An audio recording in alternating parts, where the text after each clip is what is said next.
사춘기가 왔다고 많이들 체감하시는 포인트가 아이가 말수가 적어진다, 자기 얘기 안 한다, 아이메시지를 추천한다, 너 방꼬라지게 뭐야, 너 인스타 왜 하니? 라고 공격적으로 말씀하시기보다 나로 주어를 바꿔라. 아이가 사춘기에 접어들면은 부모님들이랑 대화도 적어진다고 하고 소통도 안 된다고 하고 그런 문제들이 있잖아요. 실제로도 많은 학부모님들이 그런 문제를 많이 겪으시나요? 그치. 사춘기가 왔다고 많이들 체감하시는 포인트가 아이가 말수가 적어진다, 자기 얘기 안 한다, 이럴 때인 경우가 좀 많으시지. 그러니까 어머님, 아버님들이 아이를 키우다 보면 정말 유치원에서 뭐 먹었는지 반찬 개수까지 알려주고, 엄마 나 오늘 소세지 5개 먹었다, 계란말이 3개 먹었다, 이렇게 얘기하던 애가 학교에서 뭔가 큰일이 터졌는데 말을 안 해. 학교에서 같은 반 애가 막 강제 전학을 갔는데 그것도 부모한테 말을 안 해. 그래서 부모님들이 왜 이렇게 큰일이 있는데도 말을 안 하냐, 우리 이런 애가 아니었다 라고 느끼시는 시기가 이 사춘기이기도 하다. 그래서 이제 어머님, 아버님들께서는 이제 아들이 말 좀 했으면 좋겠다 라고 표현하시고, 아이들은 엄마 아빠가 의심 좀 그만했으면 좋겠다 라고 얘기하더라. 그러니까 여기서도 동상이몽이 있는 게 궁금해서 확인하는 건데, 아들은 딸은 그걸 이제 의심으로 받아들이기도 하는 거지. 근데 사실 확인이 반복되면 날 못 믿나? 왜 자꾸 물어보지? 나한테 해당이 안 돼서 내 옆에서 터진 사건이라 그냥 말 안 한 건데 왜 자꾸 체근하지? 이렇게 아이들은 의심으로 받아들이고, 이제 억울하다고 왜 나한테 자꾸 이런 말 하냐고, 나 알아서 할 거라고 이렇게 엄마 아빠랑 이제 각이 지는 경우가 많이 생기지. 그래서 과도한 확인은 의심으로 느껴지고, 의심으로 느껴지면 억울해할 수 있다. 그렇게 되면 관계를 잃을 수 있고, 부모의 전달하고 싶은 메시지는 이제 점점 퇴색될 수 있다. 그래서 안 물어봐 주는 것도 어찌 보면 존중일 수 있다. 그러면은 갈등의 원인이 있잖아요. 가장 큰 원인들이 있을까요? 갈등하게 되는 요소가 있는데, 매일매일 하루하루 이제 갈등이 발화 지점이 생기는 게 미디어, 게임, 대인관계, 그리고 성. 이 주제들은 또 어떤 공통점이 있냐면 엄마 아빠랑 말하기 쉽지 않은 주제. 게임이랑 미디어를 전에는 그냥 집 TV에 연결해서 유튜브 보고 하던 애가 엄마가 이제 지나갈 때 소파에서 혹은 식탁에서 숨겨. 별거 아닌 거야. 핸드폰 까봐. 오늘은 까봐야겠어. 그래서 아들, 딸 걸 까봤는데 농구 보고 있어, 수우파 보고 있어, 예능 보고 있어. 이거조차 숨기고 싶은 거지. 그래서 내가 하는 게임의 세계, 미디어의 세계, 엄마한테 설명해봐야, 아빠한테 설명해봐야 엄마 아빠가 하는 말이 너 적당히 봐야 돼, 거기서 욕 나오는 거 피해야 돼, 너 그 현실이랑 다른 거 알지? 착각하지 마, 너 많이 본 거 아니야?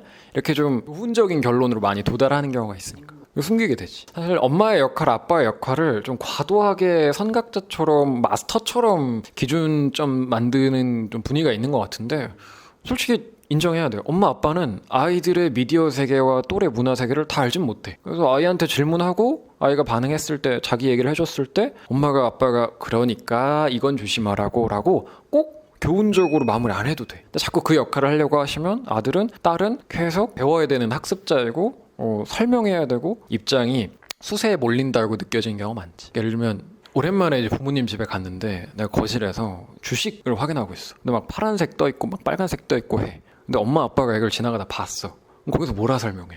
엄마 이게 지금 파란색인데 내가 중장기 투자를 하고 있어서 뭐 6개월 뒤에 어떻게 될 것 같은데 엄마 나 믿지? 걱정 안 하지? 한두 번은 얘기하는데 반복되면 설명하고 싶어 조금 부대껴. 그래서 그런 느낌으로 미디어와 게임은 이해하셨으면 좋겠고, 성과 이제 또래와의 관계도 어머님이 소녀이던 시절에, 아버님이 소년이던 시절에 아버님의 친구, 어머님의 친구한테 부모님이 바로 연락을 해서 야, 너 우리 딸이랑 놀지 마, 너 우리 아들이랑 놀지 마, 너랑 놀고 성적 떨어졌어, 딱 끊어.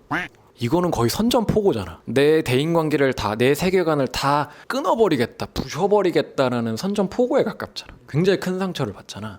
처럼 너 학교에 이런 애 있어, 저런 애 있어, 어떤데? 라고 물어보는 게, 노란 버스에서 내리던 시절에 엄마 옆반에 나 좋아하는 것 같아 크크크 라고 말을 했다면, 중학교 1학년, 2학년 올라가는 시점이 되면 나의 관계에 들어와 있는 친구들 자체가 자기만의 그 판단을 가지는 거지. 얘는 좀 게임에 돈을 쓰지만 그렇게 인성 쓰레기는 아니다, 얘가 화장을 좀 하지만 그래도 말 예쁘게 하고 착하다 라고 이제 자기들만의 언어로 판단하는 그 평가 기준들이 있는데, 그게 때때로 어머니, 아버님의 기준과 맞지 않을 수 있다. 그래서 이거를 구구절절 설득시키는 게 어려워서 친구관계, 그 다음에 게임, 미디어 안의 것들, 그리고 성에 대한 문화도 숨길 수 있다. 그래서 이걸 너무 다그치듯이 묻지 않으셨으면 좋겠다. 그러면은 부모님들도 아이에게 하고 싶은 말이 있잖아요. 그렇지. 근데 아이들은 약간 까칠하게 받아들일 때가 많고 그러면 조금 더 아이들이 긍정적으로 받아들이려면 부모님이 어떤 식으로 말을 하면 좋을까요? 그러니까 사실 이거 항상 화법에 대해서는 이제 논란이 있어요. 아이마다 다르고 부모의 성격마다 다르고 그동안 부모와 자녀가 쌓은 관계에 따라 다른데 초등학교 5학년에서 6학년까지는 귀 열어 말 들어간다 숫자 명사 동사 쓰면서 이거 한 번 더 하면 안 돼 위험해 라고 이제 확실하게 메시지를 주는 게 좋더라. 그런데 중학교 1, 2, 3학년 넘어가는 아이들한테 안 돼, 조심해, 한 번만 더 하면 뭐해? 라고 설명하면 무시하나? 혹은 엄마 아빠 나한테 뭐 한번 해보자는 거야? 이런 식으로 극한 반감을 표현하는 경우도 많다. 그래서 중1, 2, 3에는 스스로 자기 판단을 해보려고 하는 자기 주도성도 생길 수 있고 자기들 또래만의 확고한 문화가 생길 때도 있어서 이걸 존중해야 되고 그러려면 아이메시지를 추천한다. 너 방꼬라지게 뭐야? 너 그 친구랑 친하니? 너 인스타 왜 하니? 라고 공격적으로 말씀하시기보다 나로 주어를 바꿔라. 방꼬라지가에게 뭐야?는 나는 너가 깨끗한 공간에서 건강해 지내길 바래. 너 그 친구랑 친해? 걔 뭔 일 있었던데 알아? 라는 말씀은 나는 걱정돼. 그런 친구가 사건을 일으켰다고 하는데 거기 휘말릴까봐 무서워. 너 인스타 왜 그렇게 이상한 거 본 거 아니야? 라는 말씀은 나는 몰라. 너가 미디어에서 뭘 하고 그걸 왜 하는지 그래도 기본적으로 믿긴 한다. 적당하게 판단하길 기대할게. 라는 말로 바꾸셨으면 좋겠다. 사실 일상에서 대부분은 너라고 시작하셔도 돼요. 너 학원 3시 반인 거 알아? 너 밥 먹었어? 너 샤워했어? 라고 할 수 있지. 경제적인 언어지. 일상을 구성하는. 근데 성, 미디어, 게임 그리고 친구와의 관계처럼 예민한 이슈를 설명하실 때는 조금만 성의를 조금만 노력을 더 해주셨으면 좋겠다. 그때만큼은 아이메시지로 바꿔서 나갔으면 좋겠다.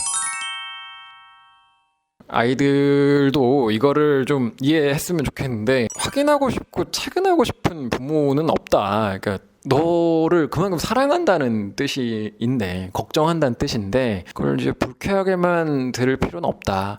물론 지금은 내가 알아서 할 수 있을 것 같고 과도한 침범 같아서 좀 반감이 있을 수 있는데 우리 아들들아 딸들아 우리 부모님은 사실 기저귀 찼을 때 우리 똥부터 확인했었다.